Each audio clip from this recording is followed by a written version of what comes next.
Hello guys, welcome to my channel Regime Tech, and today my topic is positions in CSS। और ठीक है, तो शुरू करते हैं हम यहाँ पे। बाय द वे, अच्छा जी, लास्ट टॉपिक के अंदर हमने इनलाइन ब्लॉक्स और उसके ऊपर हमने काम किया था, डिस्प्ले प्रॉपर्टी के ऊपर 12। आज हमारा जो है पोजीशंस है, ठीक है। अच्छा जी, तो एक काम ये करते हैं कि यहाँ पर हम एक पेज बना लेंगे पोजीशंस के ऊपर।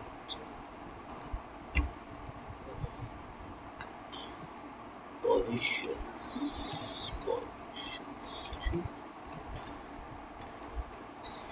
पोजीशंस डॉट एचटीएमएल, ठीक है। अब इसके अंदर हम यहाँ पर क्या करेंगे कि चार, कितनी हमारी पोजीशंस हैं, 1 2 3 4 5, ठीक है।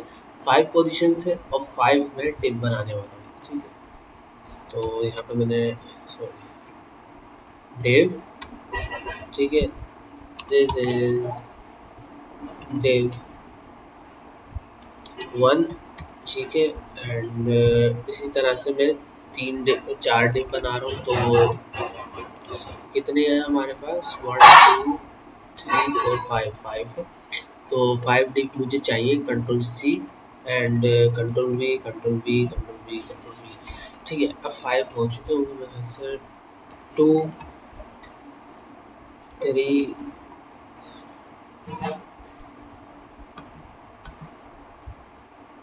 4 एंड 5, ठीक है। ठीक है, अब मैंने यहाँ पर 5 डिव बना ली है और इनको क्लास भी मुझे यही देना पड़ेंगी जो डिफ मैंने रखा है, क्लास 1, ठीक है। 2 को क्लास 2 में देने वाला हूँ यहाँ पर, ठीक है, क्लास 2। और 3 को मैं 3 क्लास दूंगा इसी तरह से, ठीक है, क्लास 3। एंड 4 को 4 क्लास, 5 को 5 क्लास 5, ओके। अब मेरी यहाँ पर 5 क्लासेस बन गई हैं और हम पढ़ रहे हैं पोजीशंस। तो यहाँ पर हम एक क्या का काम करूँगा मैं, H1 से मैं एक हेडिंग बना लूँगा। और हेडिंग क्या होने वाली है, अंडरस्टैंडिंग CSS पोजीशन, पोजीशंस, ठीक है, पोजीशन, ठीक है। तो ये मेरी हो गई H1 से हेडिंग, और फॉर्मेट में क्या कर लूँगा, डॉक्यूमेंट, ठीक है, थोड़ा सा अच्छा हो। अब इसके अंदर हम देंगे स्टाइलिंग, ठीक है। अब बात आती है कि हमारे स्टाइल के अंदर जैसे कि मैंने अभी दिया 1, ठीक है। अब 1 को मैं क्या कर रहा हूँ, क्लास सेलेक्टर के थ्रू टारगेट कर रहा हूँ फर्स्ट डिव को। और इसके अंदर मैं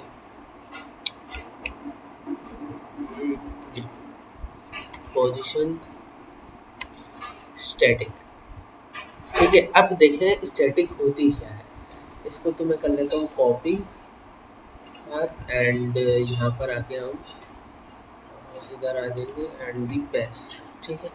अच्छा जी, यहाँ पर एक और चीज़ मैं ये कर लेता हूँ कि डिव जितने भी हैं हमारे, ठीक है, डिफ एलिमेंट के थ्रू मैं यहाँ पर बैकग्राउंड कलर ऑरेंज और, ठीक है, और बॉर्डर में बना लेता हूँ। बॉर्डर की क्लास हमारी हो चुकी है 2 पिक्सल सॉलिड ब्लैक, ठीक है। रीलोड, अब यहाँ पे हमारे पास बॉक्सेस बने हुए आ चुके हैं, लेकिन बॉक्स सही का नहीं बना हुआ। हाइट और विड्थ यहाँ पे हमने डिफाइन नहीं की हुई, यहाँ पे हम डिफाइन कर देंगे। हाइट दे देते हैं 250 पिक्सल्स। अब हमारे जो है बॉक्स एक प्रॉपर बन चुके हैं, लेकिन काफ़ी बड़े लग रहे हैं, तो इसको मैं क्या कर रहा हूँ, 1 1 कर दूँगा, इसकी वजह से थोड़ा सा बेटर लगे, ठीक है। रीलोड, तो अब बेटर लग रहा है।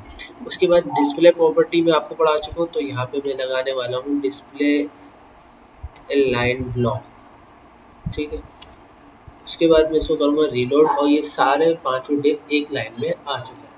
अब देखें मैंने सबसे पहली वाली को क्या दिया है, स्टैटिक, ठीक है।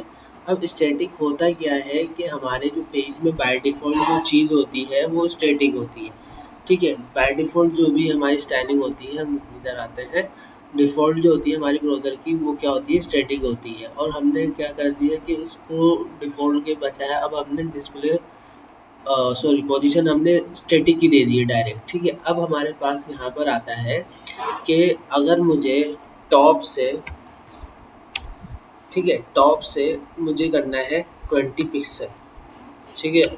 तो ये अपनी जगह से नहीं हिलने वाला, ठीक है? तो यहाँ पे मैं रिलोड करूँगा तो ये नहीं हिला। हाँ, अगर यही चीज़ अगर मैं 2 के साथ करूँ, 2 के साथ, तो अभी हम करेंगे बाद में, लेकिन यहाँ पे टॉप से मैंने 20 पिक्सल दिया तो ये बिल्कुल भी नहीं हिला, ठीक है? तो स्टैटिक का मतलब ये होता है कि अपनी जगह पे फिक्स हो जाना और कुछ भी नहीं हिलेगा, ठीक है, बाय द वे। उसके बाद हमारे पास आता है अ, उसके बाद हमारे पास आता है रिलेटिव।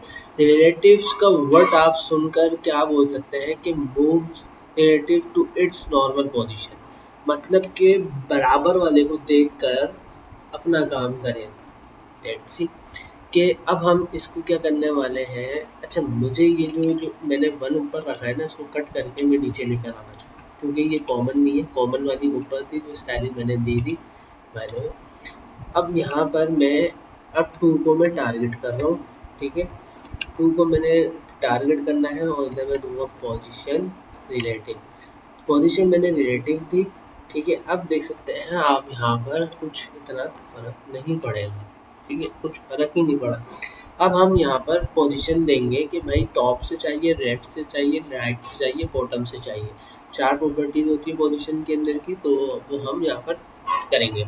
अब मुझे जो है टॉप से क्या चाहिए, 20 पिक्सल, यानी कि जो मैं यहाँ पर आता हूँ पेन। अब समझते हैं यहाँ पर पेन टूल के थ्रू, जैसे कि मेरे पास ये एक बॉक्स है, ठीक है? अब इस बॉक्स में 4 डिप मेरे बने हुए, डैश डैश बना रहा हूँ, 12 मैं पूरा ही बना देता हूँ छोटा छोटा करके, ठीक है? जैसे भी बन रहे 12। हालांकि यहाँ पे शेप है, वो भी कर सकते हैं, वो कर लेते हैं छोटा। ये मेरा एक स्क्रीन है और स्क्रीन के अंदर मैंने फिर एक शेप बनाने हैं। ये एक शेप बना हुआ है, ये एक शेप बना हुआ है, ठीक है?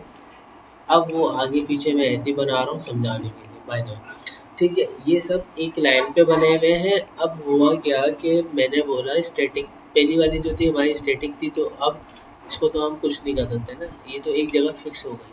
अब हमारे पास आती है रिलेटिव। रिलेटिव क्या करेगा कि अपने बराबर वाले को देखेगा और उस हिसाब से यहाँ पे टॉप से, मैंने जब उसको बोला कि टॉप से 20 पिक्सल चाहिए, तो टॉप से जो 20 पिक्सल देने के लिए क्या करेगा कि ये अपने आप को नीचे करेगा, क्योंकि ऊपर से चाहिए ना मुझे स्पेस, तो नीचे जाएगा। तो लेट्स सी, यहाँ पर हम देते हैं 20 पिक्सल और यहाँ पे हम करते हैं रीलोड। तो यहाँ पे आप देख सकते हैं अपने बराबर वाले को देखकर 20 पिक्सल नीचे चला गया, क्योंकि मैंने बोला कि टॉप से मुझे 20 पिक्सल की स्पेस चाहिए, ठीक है? तो ये चीज़ समझने की होती है, जो कि मैंने पेंटिंग के थ्रू समझा दी। उसके बाद अगर मुझे बॉटम से चाहिए तो बॉटम से तो अजीब सा ही हो जाएगा, बॉटम से आप ले भी नहीं सकते सही तरीके से। और उसके बाद अगर मुझे लेफ्ट से चाहिए तो लेफ्ट से मैं कर सकता हूँ 30 पिक्सल। अब क्या होगा कि ये एक दूसरे के ऊपर चढ़ जाएगा, यानी कि कवर अप कर गया। तो यहाँ पर हम अभी तो हम पोजीशन समझ रहे हैं, तो कुछ मैं और नहीं पढ़ाने वाला, बाय द वे।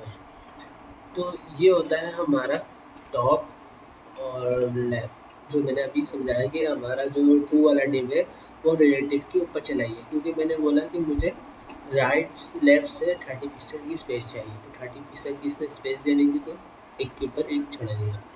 अब हमारे पास आता है 3 वाला, ठीक है? 3 वाले के अंदर आप दूसरी पोजीशन के ऊपर जाते हैं। रिलेटिव को आपको समझ में आ चुका है, ठीक है, कि ये बराबर वाले को देखकर काम करता है पोजीशन। अब एब्सोल्यूट, एब्सोल्यूट क्या करता है, ये बोलता है जो भी मेरा पेरेंट बनेगा मैं उसको देखकर फॉलो करूँगा, दैट्स इट।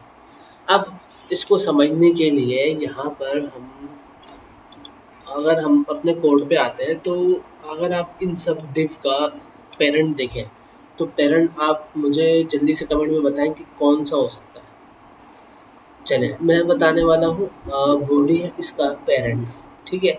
जब इसका बॉडी पेरेंट है तो उसके अंदर जो भी काम हो रहा है डेस्कटॉप पे यानी कि जो हमारी विंडो पे जो भी काम हुआ हुआ है, ठीक है, तो वो क्या है, पूरा ही बॉडी है। तो ये जब बॉडी को देखेगा तो बॉडी के हिसाब से ये पोजीशन ले रहा होगा। तो लेट्स सी एब्सोल्यूट, ठीक है। उसके बाद यहाँ पर हम आते हैं, थ्री को हम टारगेट कर रहे हैं, ठीक है। पोजीशन एब्सोल्यूट, अच्छा जी। अच्छा, दूसरा इसका ये होता है, पोजीशन एब्सोल्यूट से होता ही है। सबसे पहले तो मैं इसको दे देता हूँ कि टॉप से मुझे चाहिए 50 पिक्सल का गैप, ठीक है, बाय द वे।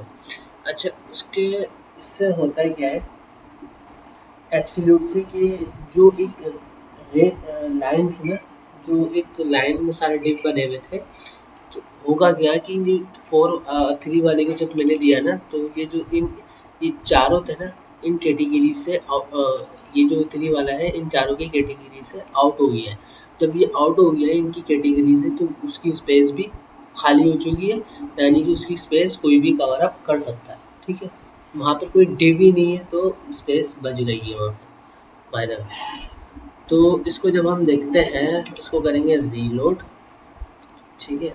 तो यहाँ पर क्या हुआ कि थ्री वाला जो है हमारा कौन सा था, फोर था, फोर कवर अप नहीं हुआ, थ्री था, फोर थ्री था ना, हाँ। तो थ्री के हिसाब से 50%, 50 टॉप से मैंने बोला 50, या टॉप से मैंने बोला था 50, तो टॉप से 50 मिल गई, ठीक है। और अगर मैं इसको बोलूँगा लेफ्ट से 50 और लेफ्ट से मुझे 10 पिक्सल चाहिए, तो लेफ्ट से 10 पिक्सल का मतलब ये होगा कि ब्राउज़र के हिसाब से, ठीक है। पेरेंट वही है ना बॉडी, तो उस हिसाब से तो रीलोड करते हैं। तो 10 पिक्सल इधर से 50 पिक्सल ऊपर से, ठीक है। अब जैसे ही देख सकते हैं कि इसके पीछे फोर वाला डिप आ चुका था। इसकी वजह ये थी कि उसने अपनी जगह खो दी थी जैसे ही मैंने इसको एब्सोल्यूट दिया था, क्योंकि ये ब्राउज़र के हिसाब से चला गया था अपने पेरेंट के हिसाब से। जब इन सब ने बोला भाई तू पेरेंट के हिसाब से जाना चाहता है तो हमारे कैटेगरी में तू हट चुका है। तो यहाँ पर आपको पता है कि 50% का इसने ऊपर से टॉप से लिया और 10% लेफ्ट से लिया, ठीक है। तो ये होता है हमारा। उम्मीद है एब्सोल्यूट भी समझ में आ गया होगा। अब हमारे पास आता है फिक्स्ड। अब फिक्स क्या काम करता है कि ये अपने आप को एक पोजीशन पे फिक्स कर देता है, ठीक है। इसको समझेंगे कैसे। यहाँ पर हम आएंगे और फोर को हम टारगेट करेंगे, ठीक है। और यहाँ पर पोजीशन फिक्स्ड, ठीक है, सॉरी फिक्स्ड। और मैं देने वाला हूँ इसको टॉप से 30 पिक्सल, ठीक है। और राइट साइड पे लेके जाना चाहूँ तो राइट साइड से मैं इसे स्पेस मांगूंगा कि 10 पिक्सल की मुझे स्पेस दे, तो राइट साइड पे चला जाएगा, ठीक है। तो सही। अब इसको करते हैं रीलोड। तो यहाँ से फोर वाला भी उठकर चला गया क्योंकि इसकी भी कैटेगरी यहाँ से ख़त्म हो गई। फोर वाला भी बोलता है मैं पेरेंट को नहीं देखूंगा, मैं सिर्फ देखूंगा तो ब्राउज़र को देखूंगा डायरेक्ट, ठीक है। फोर का ये है। तो इसका क्या है कि वो बोलता है मैं देखूंगा ही ब्राउज़र को, मैं पेरेंट जानता ही नहीं इसको, ठीक है। ब्राउज़र गया, वो हमारा HTML का टैग हो सकता है, बॉडी का टैग हो सकता है, बॉडी का टैग सब बाय द वे। तो अब यहाँ पे जब फिक्स किया तो फिक्स का आपको समझने के लिए मुझे चाहिए होगा ज़्यादा टैक्स, ठीक है। तो मुझे यहाँ पर चाहिए ज़्यादा टैक्स, तो मैं यहाँ पर लेने वाला हूँ पी टैग और लोरेम मल्टीप्लाई बाय 100, ठीक है। ज़्यादा टैक्स मिल गया, रीलोड करेंगे। तो यहाँ पर अब मैं स्क्रॉल करूँगा, ठीक है, सब अपनी जगह से चला गया लेकिन फिक्स जो है वो अपनी जगह पे फिक्स्ड हो चुका है, ठीक है। और 5 को तो मैंने दिया ही नहीं था, 5 के बीच में मैंने पी का टैग रखा था तो 5 वाला तो वैसी कैटेगरी आउट हो गई, ठीक है, बाय द वे। तो ये भी आपको समझ में आ गया होगा फिर वाला। अच्छा, फिक्स वाला हम यूज़ किधर करते हैं, बात ये भी आती है। ये आप नेक बार या फुटर में यूज़ करते हैं। देखिए, फुटर पे जब यूज़ करेंगे तो वो एक जगह फिक्स हो जाएगा, तो हिलेगा नहीं। नेक बार पे यूज़ करेंगे तो वो एक जगह, नेक बार जो है आपकी एक जगह रुकी रहेगी, और ये आप स्क्रॉल करते रहेंगे तो वो अपनी जगह पे रुक ही रहेगा। अब क्या पता मेरी वेबसाइट पे लगा हो, लेकिन यहाँ तो नेट का ही मसला इतना है। चेक कर लेते हैं दोनों वेबसाइट के अंदर। स्ट्रीमिंग स्ट्रीमिंग ठीक है, दोनों में मैं चेक कर लेता हूँ। नहीं, इसके अंदर फिक्स नहीं है। ठीक है, फुटर तो हम रखते फिक्स है। ठीक है, नहीं, फुटर हम फिक्स नहीं रखते, नेम बार हम सिर्फ फिक्स रखते हैं। फायदा इसका ये फिक्स्ड है। ठीक है, देखें, जैसे मैं इसको नीचे करा, इसने अपनी फुल विड्थ ले ली, ऑक्यूपाई पोजीशन लगी, सी एस एस आगे लगी हुई ट्रांजिशन। बाय द वे, यहाँ पर जब मैंने इसको स्क्रॉल नीचे डाउन किया तो अपनी जगह फिर पूरी ले ली, और ये हो गया फिक्स्ड। तो ये होता है हमारा। ठीक है, अच्छा जी, अब यहाँ पर कुछ चीज़ें आपको दिख रही होंगी, जैसे कि ये चीज़, ये एक जगह अपनी जगह पर ये रुका हुआ है। ठीक है, इसको देख सकते हैं। ठीक है, अब ये कैसे बनता है, ये कैसे आए, ये होता क्या है। ठीक है, इसके अंदर नहीं है। ठीक है, इसकी एग्जाम्पल हो ही नहीं सकती, तो इसकी एग्जाम्पल है तो उसको हम देखेंगे। अब हमारे पास जो फोर्थ प्रॉपर्टी जो बचती है वो ये है फिक्स्ड। देखना, व्यू पोर्ट के हिसाब से, व्यू पोर्ट क्या है हमारा जो दिख रहा है। ठीक है, उस हिसाब से। बाय द वे, अब हमारे पास आता है स्टिकी। स्टिकी क्या करता है, sticky when scroll until a point, जब पॉइंट आएगा तो स्क्रॉल होगा। लेट्स सी, अब मैं फोर्थ वाले को क्या देने वाला हूँ, सॉरी फाइव वाले को पोजीशन स्टिकी, तो डॉट फाइव। ठीक है, और इसको मैं पोजीशन स्टिकी में देने वाला हूँ। ठीक है, स्टिकी मैंने दे दी, और मैं बॉटम से मैं चाह रहा हूँ 10 पिक्सल स्पेस मिले मुझे, यानी कि बॉटम पे चला जाएगा। जब बॉटम पे जाएगा तो वो नीचे आ जाएगा, और मुझे चाहिए राइट साइड पे नहीं, लेफ्ट साइड पे चाहिए। ठीक है, तो लेफ्ट साइड से मैं इसके क्या मांगूंगा, 10 पिक्सल्स। ठीक है, जब लेफ्ट साइड से 10 पिक्सल देगा तो वो ऑटोमेटिक खुद ही लेफ्ट साइड पे आ जाएगा। ठीक है, लेट्स सी। अच्छा, उसके बाद मैं एक और चीज़ करना चाहता हूँ कि इसके बाद भी काफ़ी ज़्यादा टेक्स्ट लेना चाहता हूँ। ठीक है, तो लॉरेम मल्टीप्लाई बाय 100। ठीक है, अच्छा, इसको एंटर कर दें, सॉरी, मल्टीप्लाई बाय 100। ठीक है, तो यहाँ पर और टैक्स आ गया है। अब जो है फिफ्थ वाला जो डिव है हमारा वो बीच में आ चुका है, इसको हम करेंगे रीलोड। तो यहाँ पर आप देख सकते हैं बीच में आ चुका है। अब क्या हुआ है कि ये इसने अपनी एक जगह क्या कर ली, फिक्स कर ली है। अब देखें, यहाँ पे मैं करता हूँ स्क्रॉल। ठीक है, स्टिकी आई थिंक, अच्छा, देखिए, स्टिकी का मतलब ये होता है कि देखें, इसको मुझे करना होगा एंड में, मैंने उल्टा कर दिया, क्योंकि मैंने बोला कि स्टिकी तो हो जाए, स्टिकी जब होगा जब इसके ऊपर कुछ होगा। अब देखिए, मैंने क्या पोजीशन लगाई, बॉटम से मुझे 10 पिक्सल चाहिए। अब मैं जब कर रहा हूँ तो कुछ नहीं हो रहा ना, और जब इसकी अपनी बारी आती है, जैसे इसकी बारी आती है तो ये बॉटम से रुक जाता है 10 पिक्सल, और लेफ्ट से 10 पिक्सल रुक रहा है, और मैं स्क्रॉल अप कर रहा हूँ तो वो अपनी जगह पे रुका हुआ है।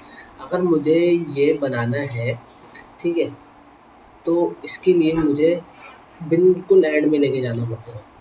ठीक है, और अगर मुझे टॉप से, अगर मैं इसको करूँगा टॉप से, तो क्या होगा, जब मैं स्क्रॉल कर रहा हूँ ना तो ये ऊपर आके रुक जाएगा। पहले हम टॉप वाला समझ लेते हैं, फिर बॉटम पे आ जाते हैं। ठीक है, तो कहाँ गया हमारा ये रहा, नहीं, ये सही। तो पहले हम कर लेते हैं टॉप। ठीक है, इसको कर लेंगे सो क्लोज, बॉटम को हम करते हैं टॉप। ठीक है, अब करते हैं रिलोड। अब ये अपनी जगह पे है। ठीक है, अब जैसे कि मैंने क्या करना है, टॉप पे लेकर आना है ना, तो जब टॉप पे लाना है तो मुझे जो है स्क्रॉल करके नीचे जाना है। ठीक है, जब मैं स्क्रॉल करके मैं नीचे जा रहा हूँ तो क्या होगा, ये एकदम से आके रुक जाएगा।